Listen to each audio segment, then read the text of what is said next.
All right. Hello and welcome everyone to our latest Reversion webinar. We're going to let folks join in. It's 1 o'clock Eastern. Folks are probably grabbing their coffees or their lunches. While we're getting folks in, I'm going to bring onto the stage Megan Upham, who's actually also in Raleigh, which is really cool. We probably could have done this in person, but I don't know the logistics of doing podcast interview in person. But welcome, Megan, for joining us today. Grateful to have you. Thank you. I'm happy to be here. And yeah, we probably could have done this in person. Maybe if there's a round two, we'll do that. Yeah, definitely. I think that's a good segue while folks are joining. For anybody that's in the area, I mean, if you're not in the area, you're more than welcome to join as well. But next Thursday here in Raleigh, so for all of our marketing folks in Raleigh, Durham, Chapel Hill, anybody just scrolling their LinkedIn feed and this live is just popping up and they happen to be in the area, we're hosting a growth marketing meetup at the loading dock, the one off of Whitaker Mill next to Linwood Brewing. I'll be hosting it alongside a good friend of mine that I used to work with at the agency I used to be at, Sarah Tapp. She's actually the senior e-commerce manager over at Thunderworks, which is the maker of the Thunder shirt. If you've got a dog and you know about thunderstorms and fireworks, maybe that's a plug for July 4th. You probably know what a Thunder shirt is. So feel free to join us. This is just an opportunity to get marketers into a room, talk about things that are going on. Really meant to be high value, good networking opportunity, no sales or pitches or anything like that. We will have probably some light food, maybe some beer and wine and water for folks to join. Megan, you are in the area, putting you on the spot. Do you think you'll come on the 9th next week? I will absolutely be there. So I'm excited to meet you in person, Ryan, and some of the other marketers in Raleigh. And you are not a Raleigh native. I am a Raleigh native, but I think that you've been here for a little while. You're getting yourself used to the area. How are you enjoying it? Yeah, I've loved Raleigh.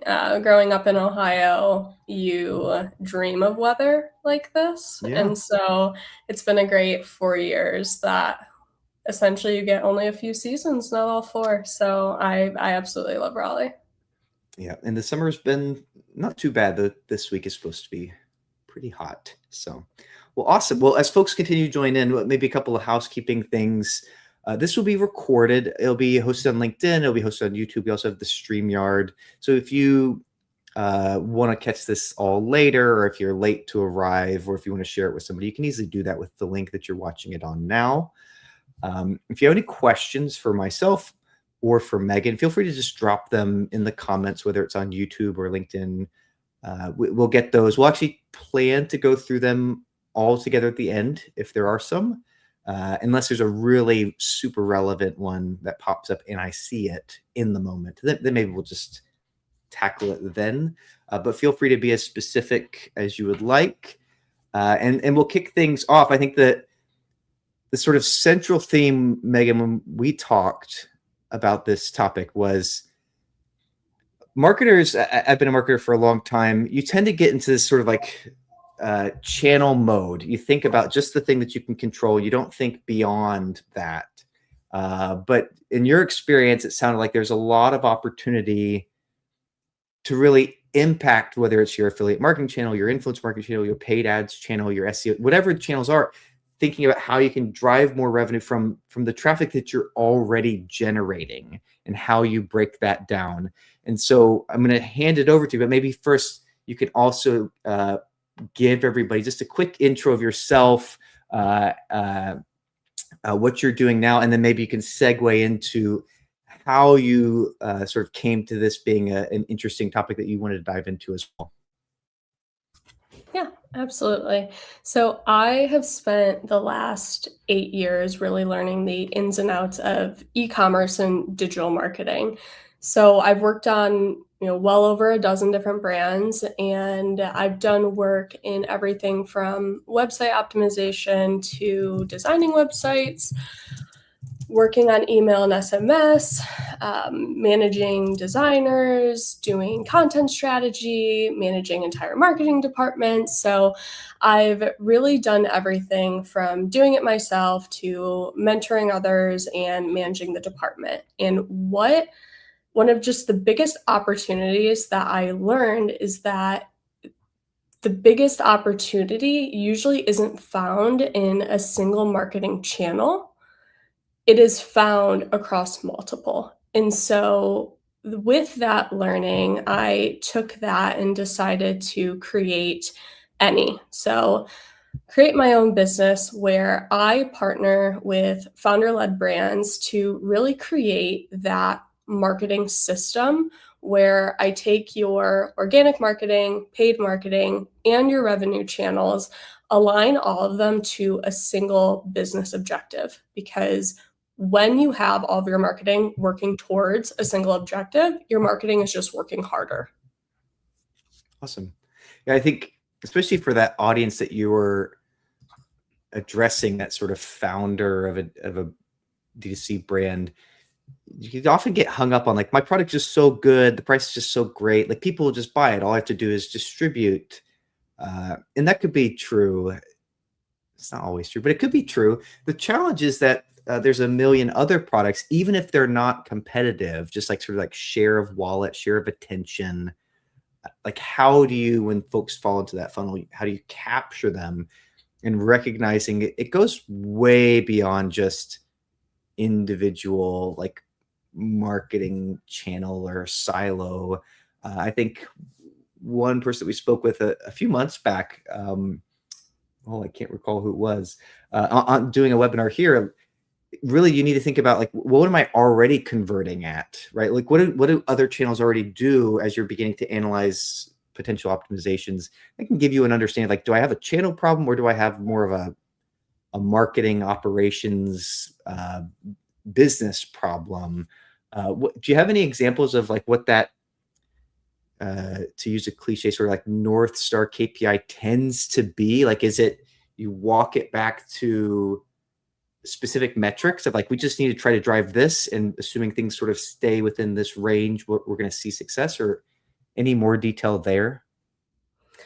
It really just, for me, I think, is client by client and what the business goal is. And so if we're looking really specifically at D2C and a D2C website, I would say there are three metrics that kind of ultimately I'm looking at as that North Star.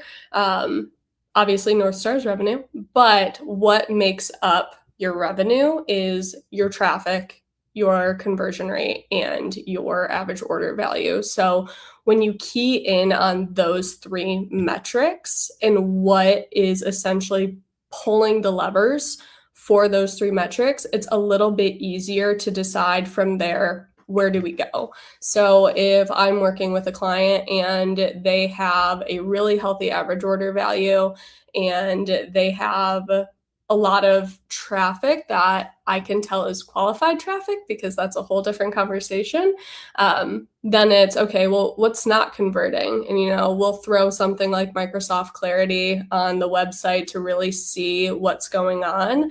But those are the three metrics I like to use most of all, because it's a great starting point and it will give you a good indication of health on revenue and your D2C business.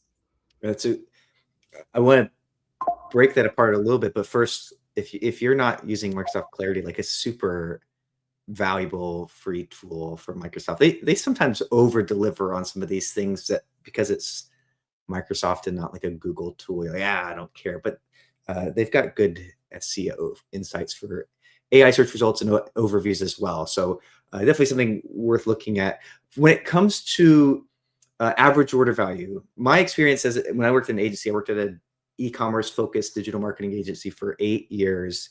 I always would try to get folks thinking about like median order value over average order value, because they get hung up on like these big swings in revenue, that if the person doesn't happen to buy a couch ever, but they only buy pillows, like we probably have a profitability problem. Like, where do you fall? This is definitely like a curveball just from our conversation, but like, how do you think about that? Like, you talked about quality. Is it like, yeah, this traffic looks reliable and normal, and these orders are pretty normal and typical, and like we're trying to avoid being impacted by outliers, or hey, if the outliers happen frequently enough, like we'll count them in too. Like what is your thought there? And maybe even for our audience, like spin that into like a recommendation for like what should businesses be thinking out maybe at different stages of life cycle. Like I started my business 6 months ago. How should I think about it?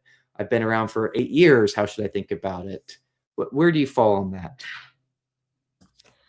I think for me, it really comes down to the product portfolio and kind of what you said. Do you sell couches? Do you sell pillows? I've worked for brands where the hero product is a more expensive product. It's $300 to $400, but then you also sell accessories.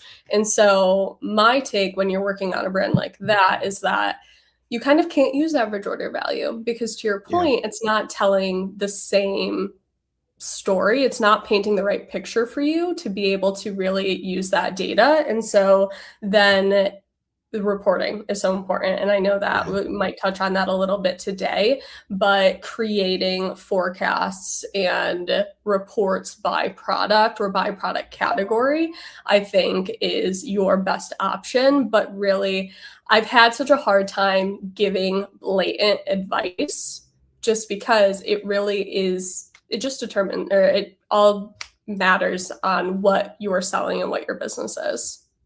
Yeah. So, bringing it more narrowly to affiliate, right? Like if you have a high average order product as a person watching this, but people don't really buy it very often, like having your affiliates push it, yeah, you might have some room in the margin, but you're probably not going to sell many of those. You're probably going to be something much lower. And so when you're trying to back into like, how do I scale this profitably? You kind of pin yourself into an unrealistic corner, which, if it turns out it's great, but most of the time it just doesn't. Like you can look at your order history and go, this is what already resonates. How can I double down on this? Not, I sell a lot of these widgets. I don't sell many of these. Let me push these ones. Like if you don't sell many of those, there's probably more reasons why.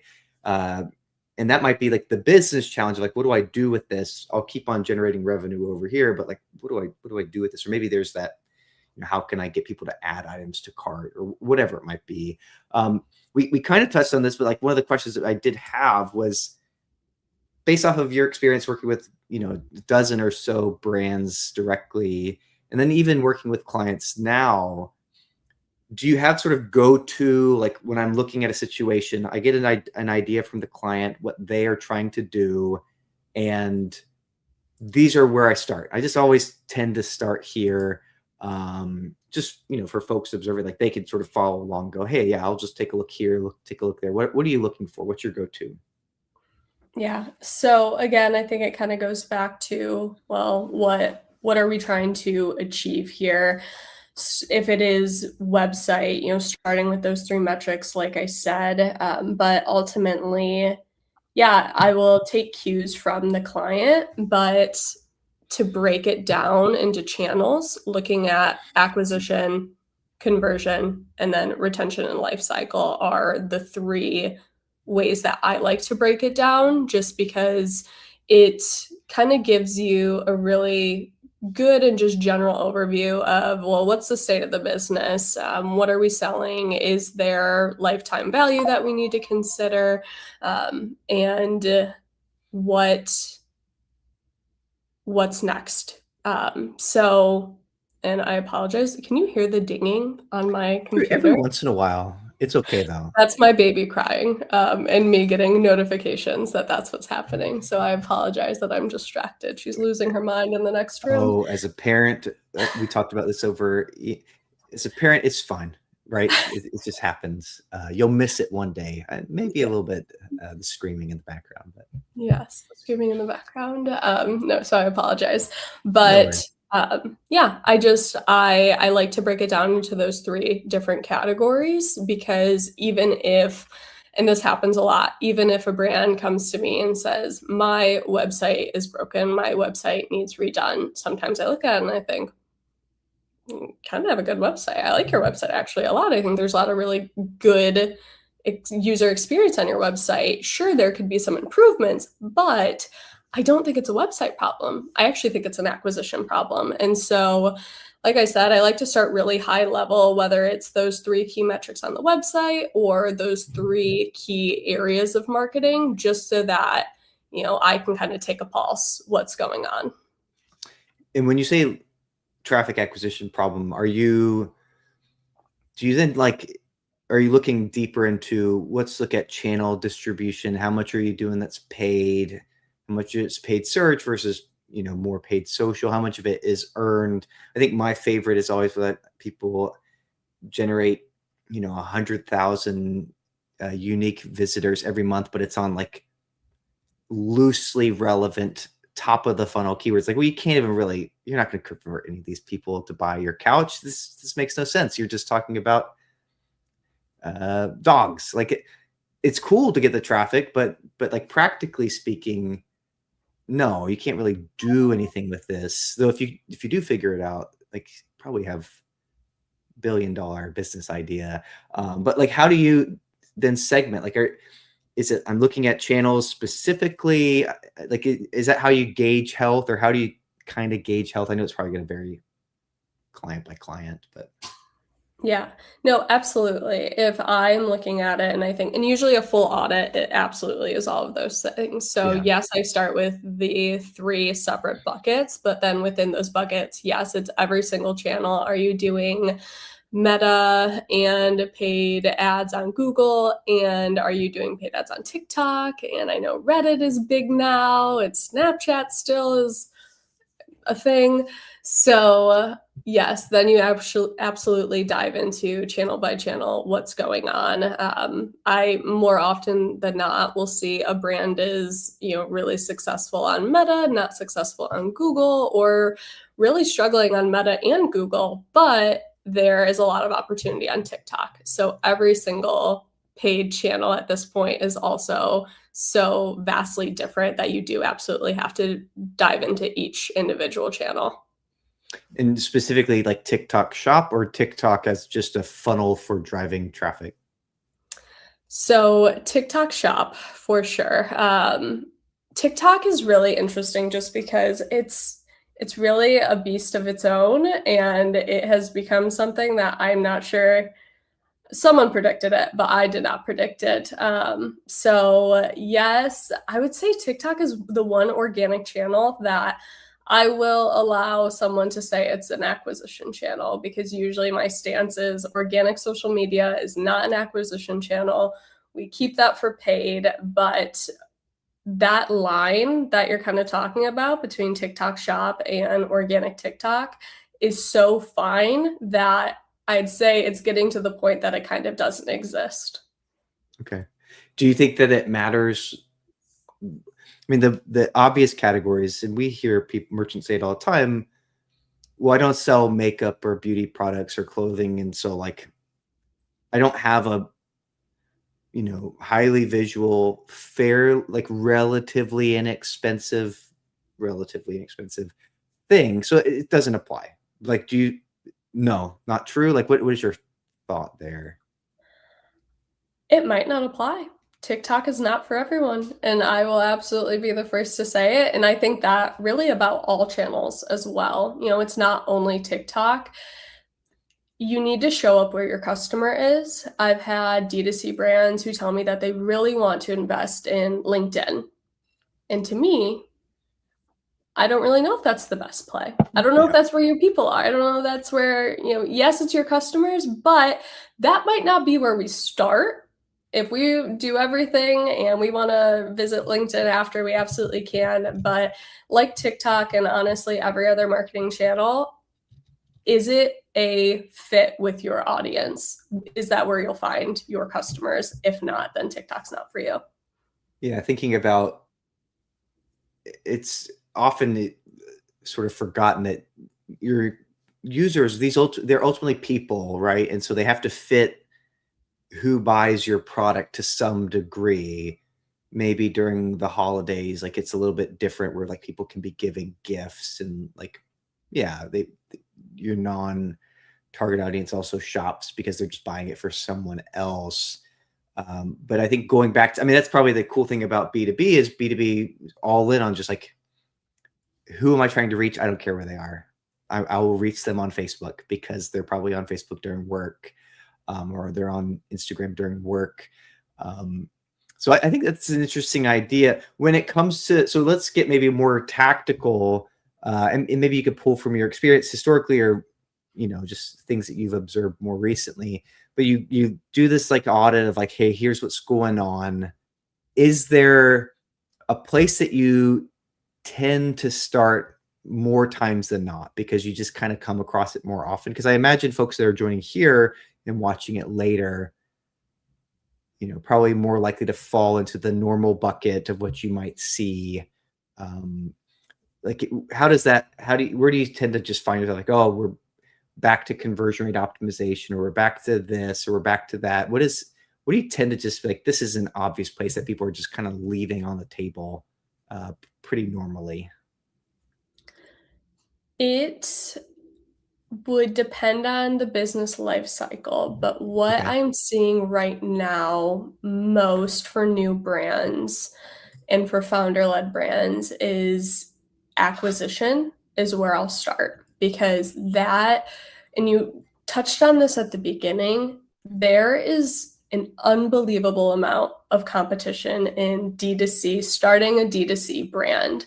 And so you might have a really great product. However, costs for acquisition are astronomical right now and probably right now forever.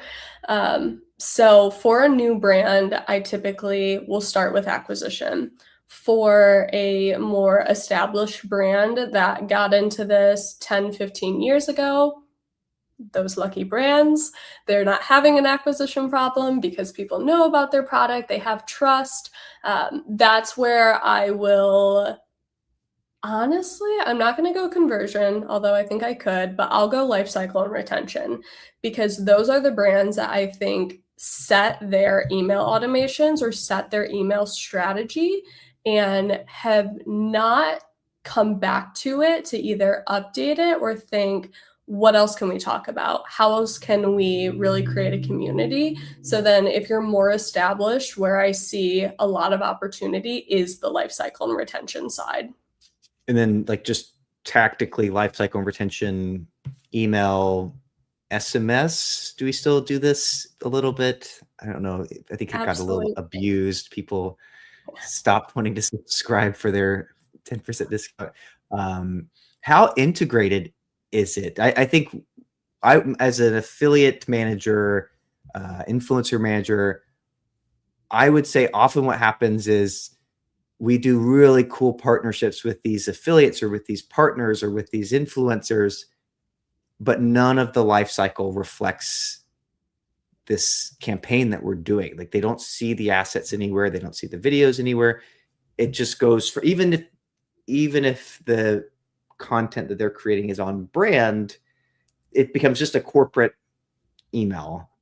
Do you see a lot of like tangible value, like the more you can tie together these different things that you're doing into these life cycle channels, like you're going to just get more value, plus maybe a bigger bang for like the buck you invested, at least to create the content? Or does it not as matter as much? It just kind of looks nice, but it doesn't really drive results. Where do you see things tend to fall? Yeah. So this is where I would say channels are so important. So I started my career in email.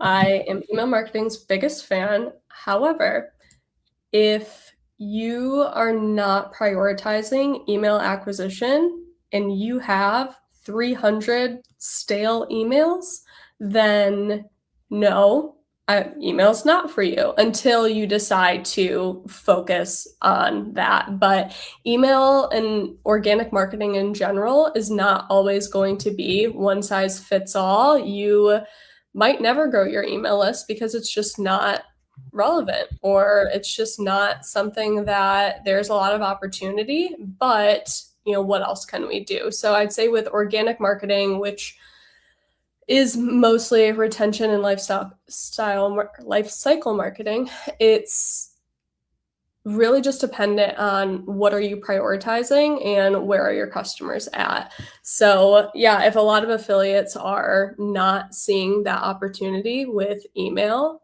you know, I get it. At this point, I rarely am putting my email into either a new service or a new newsletter. I think affiliates with big email lists likely grew that list over the course of 10 years, maybe 10 years ago. But the state of it now, I think, would be really difficult. Business is just very difficult now. Yeah, I think that's a good point, even for on the brand side, where if, okay, I've got this list of 100,000 emails. If you've built it up over the course of a 15-year life cycle, probably a lot of these people don't remember who you are. But I think as a channel, even if you're doing, in my experience, I'm curious what you've seen, if you sell like a one-off good, it feels like I buy a mattress, right? And let's just say I don't have 3 kids that are going to probably need bigger beds and things like that in the future. But I buy a mattress. I'm probably not shopping for a new mattress for 10 to 15 years. I still think that there's value in this engagement, mostly because it's an opportunity for brands to round out their product offering. Like, how can I stay engaged? I can sell them sheets, or I can sell them pillows, and I can look for other things that aren't the core. I don't really want to lead with this because I can't really make any money on it, but it is a way for me to keep this person going as a customer. And I know that they probably need some of these things as well, because you're more likely to buy sheets once a year, buy pillows once a year. I don't know what's normal. Maybe people are like, you buy pillows every month. Maybe people are like, you buy them every 10 years. I don't know. But I think that works. But do you feel our case, it just doesn't make a lot of sense to do email? Or is it more like you need to build the list and actually really think about this problem, and you're just not ready yet? Like, you've got other fish to fry. Yeah. I worked for a business that, not mattresses, but I'd say a very similar concept where there was the hero product. You really didn't, once you had that hero product, you didn't need a new one. There would be people who upgraded, but then it more so is, well, we want to find those people who are fans, because let's say you are a mattress company, and there's actually a brand that I've been keeping an eye on that is doing this a lot, where maybe you're a mattress company, but now you want to sell couches. Now you want to sell nightstands. So then you have to start thinking about your product development and how that plays into your marketing strategy. But yeah, it just depends, because there is a lot of, and with that brand that I worked on, email and SMS were a huge driver of revenue. And although it was some of the smaller purchases and maybe a smaller average order value, I would say with that, you're still building trust. And so with that strategy, yes, it was doing a lot of cross-selling or maybe upselling as we got new products, but also it was really nurturing that community. And that's where the life cycle side of it really comes into play for your organic marketing channels, because we were able to create a program, a wellness program. We put it in the app. And so there's a lot of things that can come out of life cycle marketing, because I used to always say that you're just making up things for the business to see what sticks. It's a little bit low risk. And so that wellness program started really low risk, and then we put it in the app. And so you never really know. Yeah. But there's a ton of opportunity, in my opinion, to make life cycle marketing, even if you are a mattress brand and you're buying one mattress every, yeah, I'm going to use your 10 years because I've not had to replace my mattress yet. There's a lot of opportunity still. Yeah, I mean, we did a couple of these webinars ago, I talked with James, who founded Scribe, which is like a handwritten note company. And like one of the things I think it sort of parlays well into messaging as well is, you know, if you're selling things infrequently by design to people, the assumption probably could be also that they're happy. And so like staying engaged with them, even if you've got nothing to sell, it's pretty inexpensive. Like, and it could be pretty high value. And then it also opens the doors, like when you do introduce something new, your email isn't out of the blue with just your handout for more money, which can still work, right? Like if it's a great thing, if it's a great brand, right? People will still do that, but it feels maybe more natural to drive that value, even if it doesn't feel like the right fit. But I think your point is really, really well suited, that you do actually have to sort of like put forth the effort and the plan and think about this. You can't just, I'll just slap this out, I'll slap that out. I want to transition to, we've got a few questions here, but one of the things, the last one I wanted to ask, you kind of alluded to this, see it all the time. So I'll tee this up a little bit. Everyone sees all of the things you should be doing all of the time to make $1 million. It's everywhere. But sometimes at a different brand stage, it's like, how much of this is, I should be doing this all the time? And how much of it is like, this is okay to be a one-time project for now, because there's not enough data, there's not enough change to really manage it, but it's a good thing to do. So like, I'll show my question here. Like smaller brands, is this a matter of we're testing different things with the plan of repeating when we see success? Or are there things where even when you're smaller and it feels really small, we're just going to keep doing this? This is just part of your daily or your weekly routine for customer lifecycle or for customer acquisition, because it can only become big if you always do it. Where do you fall? Like, how do you treat different life stage of businesses? And like, what things should they be always doing and what things are okay to be, and then may never need to do it again? Yeah. So I can't say that there are specific projects that I would always put in one bucket or always put in the other bucket. Um, you know, I am a big advocate in, start small, scale big when you see that there's opportunity. I am risk adverse and I don't want to spend a huge budget on something that is truly a test and I truly have no idea. So, because of that, I would say there is absolutely room, especially for smaller brands, to maybe try something. It doesn't have to be every month. Maybe we try once a quarter. Maybe we make it annually. But to see if there are any legs to it and if it could be something more. And if it could be something more, then let's do it more regularly. And talking about prioritizing, I am a huge fan of content calendars. I live and breathe by a content calendar.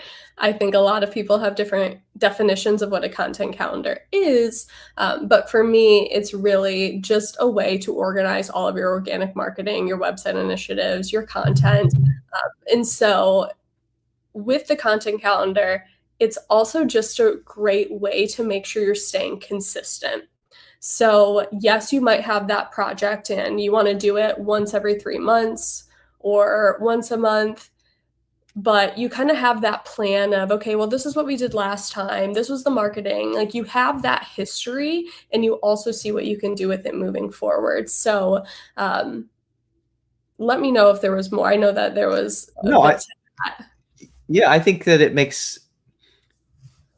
I think that the big thing that I would say when it comes to testing out things is it's not always about a budget. It's usually time, right? Like if you want to try something, you just have to be willing to commit the time, and like using a content calendar structure, it ensures to a degree, like I've got to put in the time if I want to see this. If we were to bring it very tactically to like affiliate marketing, it's a lot of new merchants and brands, they want to do affiliate, but they will spend 5 minutes on any recruitment. And it's like, you have to just be willing to, like, I'm going to invest in trying to recruit the right partners. This is really important if I'm in on this. And if I'm not, probably not just going to come to me. Usually the product just isn't, it's just not that great to just attract all of this organic attention that people just want to push out.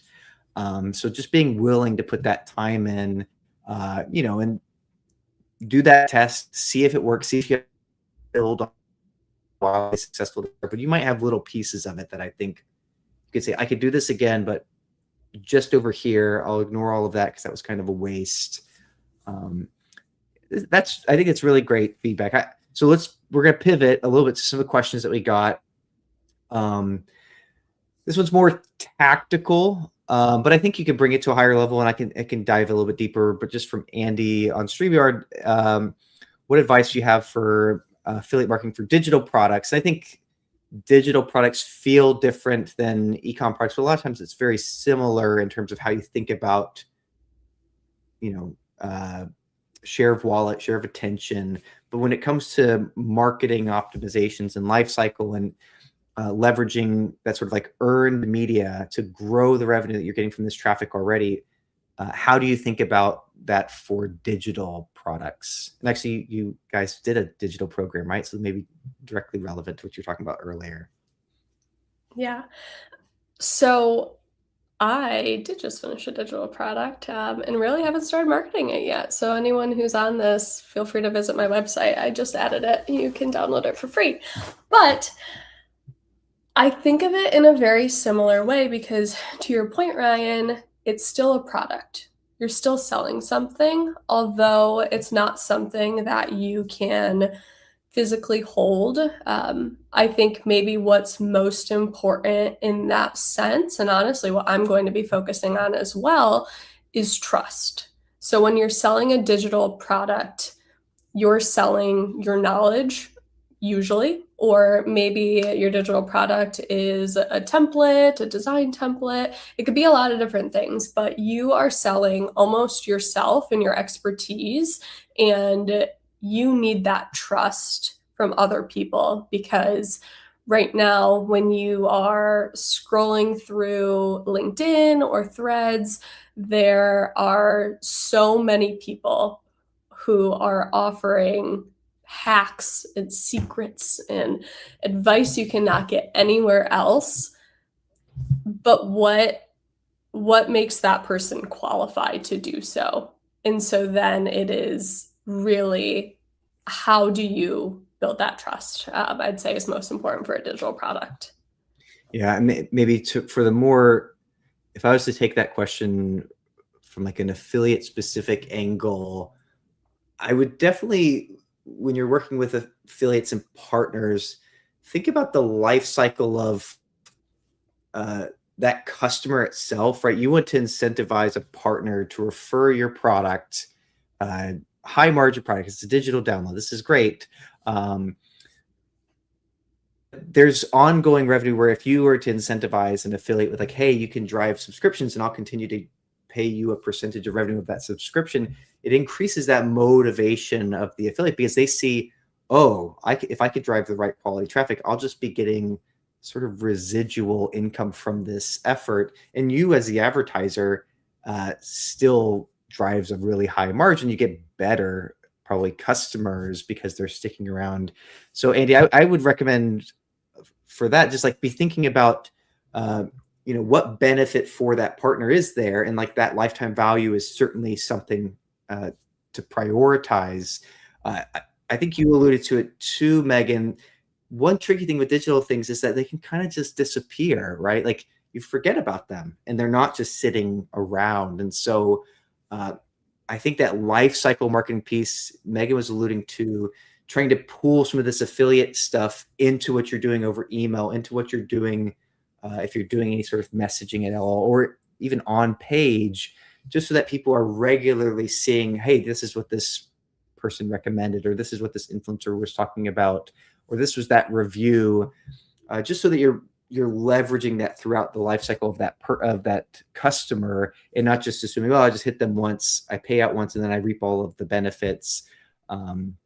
if it works that way, it's great. But most of the time, these are just opportunities to stay in front of those users to keep them recurring, because that's the big thing with the subscription business is they have to stick around, and usually you need to remind them why they're still here.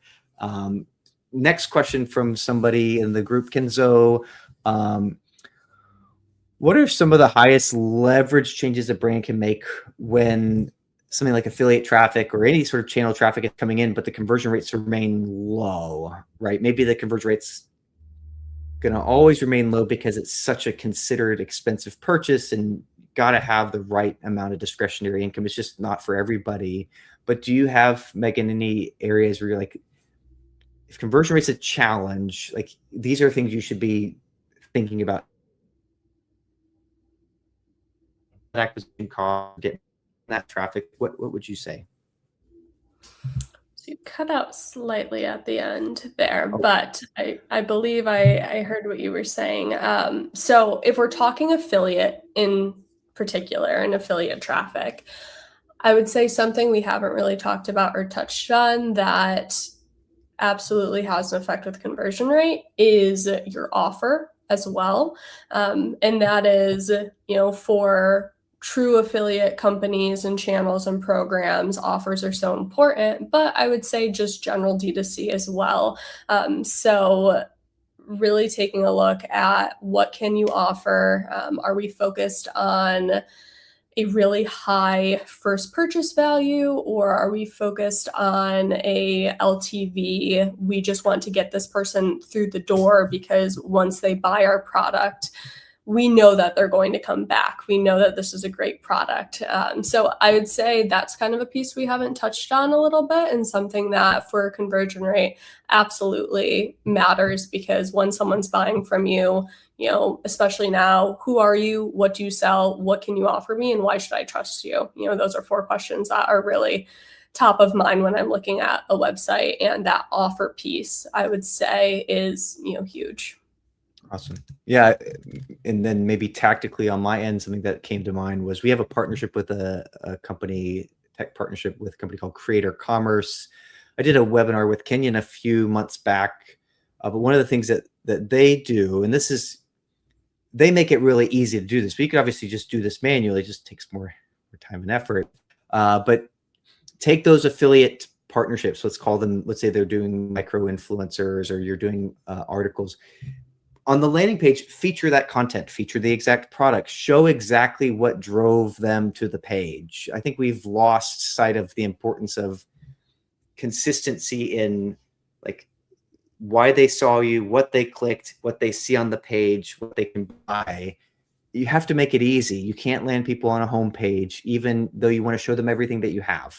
Show them the product that they were looking at with this partnership, and ideally even show the content on that landing page, and you'll see conversion rates go up. Now, if you're selling $50 million yachts, like you're probably still going to have a challenge for conversion rates, but in general, it works really, really well.